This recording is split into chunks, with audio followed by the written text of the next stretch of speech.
Kung fu yoga இது எல்லாமே இந்தியாவில் தான் ஷூட் பண்ணும். கூட ஒர்க் பண்ற ஆக்டர்ஸ் எனக்கு விதவிதமான இந்தியன் குட்ஸ்லாம் கொண்டு வந்து கொடுப்பா. ஆயிரம் குதிரைகள் ஓடுற காட்சிய அதை பார்த்து நான் மெய் மறந்து போயிட்டேன். என்னோட லெஜெண்டரி மூவி கூடிய சீக்கிரமே இந்தியாவில் பெரிய லெவலில் ரிலீஸ் ஆக போகுது. ஸோ என்னோட ரசிகர்கள் எல்லாருமே தியேட்டருக்கு போய் கண்டிப்பா என்னோட படத்தை பாருங்க. மறக்காம நியூஸ் பேஸ்க்கு சப்ஸ்கிரைப் பண்ணி பெல் ஐகானை பிரஸ் பண்ணுங்க.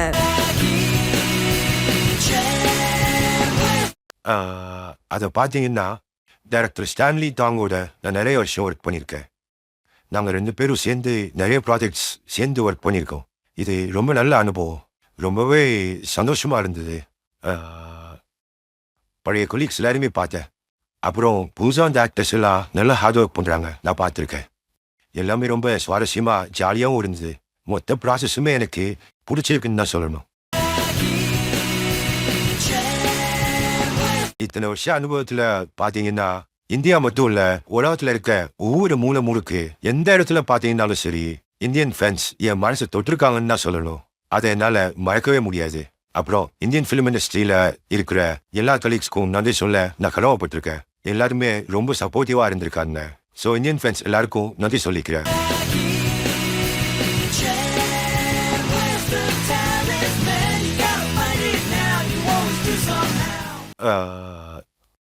இந்த தடவை இந்த ஐடியாவை படத்தோட டேரக்டர் தான் சொன்னாரு. ஸோ பொதுவாக பார்த்தீங்கன்னா நான் எப்பவுமே டேரக்டர்ஸோடைய கிரியேட்டிவ் ஐடியாஸ் அண்ட் சஜஷன்ஸ்க்கு கோஆப்ரேட் பண்ணுறது வழக்கம். அப்புறம் அதோட ரிசல்ட்ஸ் பற்றி கேட்டிங்கன்னா ஆடியன்ஸ் தான் ஜட்ஜ் பண்ணி சொல்லணும். டெக்னாலஜியோட டெவலப்மெண்ட் தவிர்க்க முடியாதா மாறிடுச்சு. இன்னைக்கு அதுதான் ட்ரெண்டில் இருக்குன்றது நம்ம எல்லாருக்குமே தெரியும். முக்கியமாக சொல்கிறோன்னா அது ஃபிலிம் இண்டஸ்ட்ரியில் தவிர்க்க முடியாதாயிடுச்சு. ஃபிலிம் இண்டஸ்ட்ரியோட மற்ற செக்டருக்கும் அது யூஸ்ஃபுல்லாக இருக்குது. அப்புறம் அது ரொம்பவே காம்ப்ளெக்ஸ் ஆனது. ஃபிலிம் ஃபீல்டை பொறுத்த வரைக்கும் அதை கிரியேட்டர்ஸ் அதை உதிசொல்லத்தனமாக யூஸ் பண்ணணும். அதை ஒரு ஆயுதமாக மாற்றி கடமை காலங்களில் நம்மளால் அச்சீவ் பண்ண முடியாத அச்சீவ் பண்ணுறதுக்கு அது ரொம்பவே உதவியாக இருக்குன்னு தான் தோணுது. அதை என்னோட அனுபவத்தில் சொல்கிறேன். நான் அதைத்தான் சொல்லுவேன். அன்னைக்கு செய்ய முடியாத இனி செய்ய முடியுது.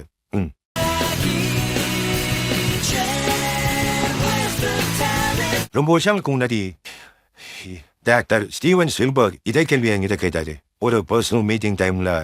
அது அந்த நேரத்தில் ஒரு ஜுராசிக் பார்க், ஈடி அந்த மாதிரி படம் எல்லாம் பண்ணிட்டு இருந்த சமயம் அதோட ஸ்பெஷல் எஃபெக்ட்ஸ் பார்த்து நான் இம்ப்ரூவ் ஆயிட்டேன். அப்புறம் நான் அவரை பார்த்து கேட்டேன், இதெல்லாம் எப்படி பண்றீங்கன்னு கேட்டேன். அதுக்கு அவரு ரொம்ப சிம்பிள்னாரு. நான் கம்ப்யூட்டர் முன்னாடி இருப்பேன், ஃபுட்டேஜை பார்ப்பேன், இதை கிளிக் பண்ணுவேன், அதை கிளிக் பண்ணுவேன், அவ்வளோதான். மற்ற விஷயங்கள் எல்லாம் என்னோட இந்த கம்ப்யூட்டர் பார்த்துக்கோன்னு சொன்னாரு. அதுக்கப்புறம் அவரு என்னை பார்த்து கேட்டாரு, எப்படி இந்த மாதிரி எந்த ஸ்டான்ஸ் பண்றீங்கன்னு. அதுக்கு நான் சொன்னேன், அது கூட ரொம்ப சிம்பிள் தான் சொன்னேன். அதாவது ரோல், ஆக்ஷன், ஜம்ப், ஹாஸ்பிட்டல்.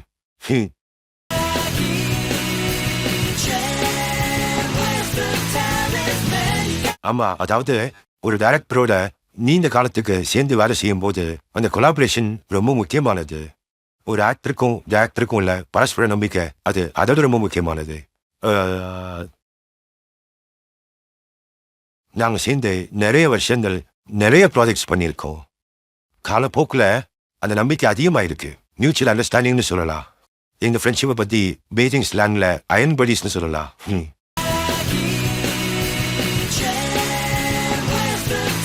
ஒரே வாட்சியில் சொல்றேன்னா அந்த படம் மித், அப்புறம் அது குங்ஃபு யோகா.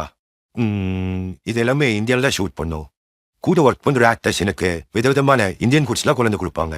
அதே மாதிரி இந்திய பாரம்பரிய உடைகள் நிறையவே கொண்டு வந்து எனக்கு கிஃப்டாக கொடுத்தாங்க. இந்தியாவோட ஃபேமஸ் லேண்ட்மார்க் எல்லாத்துலேயும் ஷூட் பண்ணியிருக்கோம். எல்லாமே அவ்வளோ அழகான இடங்கள். ஓமே காட், சில சமயம் நான் மெய்மறந்து போயிருக்கேன்.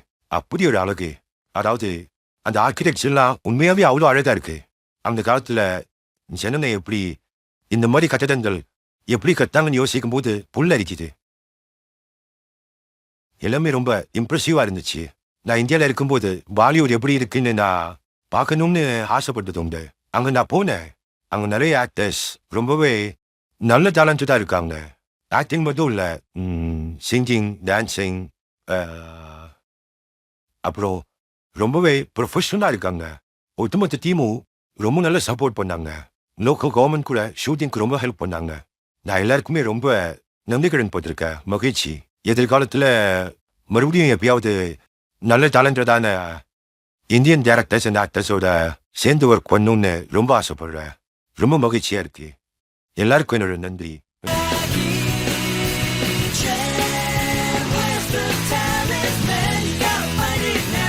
மறுபிறவின்னு ஒன்று உண்மையாவே இருந்துச்சுன்னா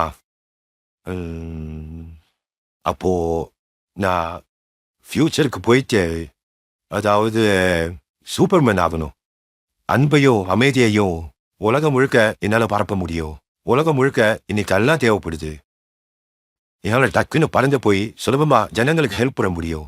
எல்லாரும் ஆசைப்படுற முக்கியமான விஷயம் என்னன்னா உலக அமைதி தான். இந்த கேட்டீங்கன்னா ஒரே வார்த்தையில சூப்பர்மேன்.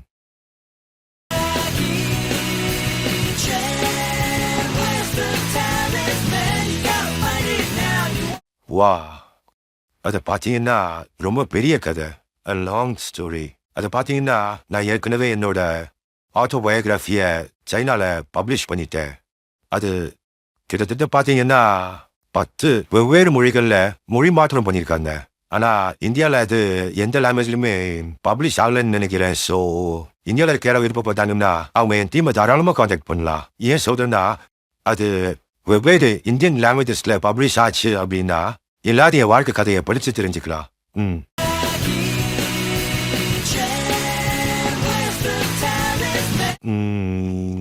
ஜென்ஜியாங், பியூட்டிஃபுல் ஜென்ஜியாங். ஜென்ஜியாங்கோட பியூட்டிஃபுல் லேண்ட்ஸ்கேப்பை பார்த்து ஒரு நிமிஷம் அப்படியே மறந்து போயிட்டேன். 1000 குதிரைகள் ஓடுற காட்சியை அதை பார்த்து நான் மெய் மறந்து போயிட்டேன். அற்புதமா இருந்துச்சு. பல வருஷம் சினிமா துறையில இருந்த எனக்கே அது ஒரு விசித்திரமான காட்சியா இருந்துச்சு. 1000 குதிரைகளை வச்சு நாங்கள் ஷூட் பண்ணோம். பார்த்தீங்கன்னா அதன் மூலமா நாங்கள் கின்னஸ் வேர்ல்ட் ரெக்கார்ட் பண்ணியிருக்கோம். நான் எல்லாரையும் ஃபிலிம்காகவும் ட்ராவல் பண்ணுறதுக்காகவும் கண்டிப்பா ஜென்ஜியாங்க்கு வரணும்னு நான் கேட்டுக்கிறேன். நீங்க கண்டிப்பா வரணும், என்ஜாய் பண்ணுங்க. அப்படி நீங்க வரும்போது எனக்கு முக்கியமா தெரியப்படுத்துங்க. ஃபிலிம் பியூரோவை இன்ட்ரோடியூஸ் பண்றேன். உங்களுக்கு தேவையான எல்லா வசதியும் அவங்களே செஞ்சு கொடுத்துருவாங்க. பிரமிக்க வைக்கும் சைனா அழகை பார்த்து வியந்து போயிடுவீங்க.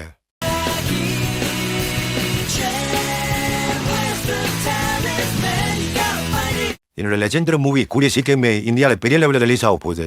ஸோ என்னோட ரசிகர்கள் எல்லாருமே தியேட்டருக்கு போய் கண்டிப்பா என்னோட படத்தை பாருங்க. ஜாலியாக என்ஜாய் பண்ணுங்க. நீங்க ரொம்ப சந்தோஷப்படுவீங்க. படத்தை பார்த்ததுக்கு அப்புறம் உங்களோட ஃபீட்பேக் எனக்கு கொடுங்க. உங்களோட பாராட்டு, விமர்சனம் எல்லாத்தையும் எனக்கு சொல்லுங்க. நான் உங்க எல்லா கமெண்ட்ஸையும் ஏற்றுக்கிறேன். உங்களுடைய இந்த பாராட்டும் விமர்சனமும் தான் என்னை அடுத்த லெவலுக்கு கொண்டு போயிட்டு இருக்கு. அதனால இத்தனை வருஷமா நீங்க எனக்கு கொடுத்த சப்போர்ட்டுக்கு ரொம்ப நன்றி. Thanks to everyone.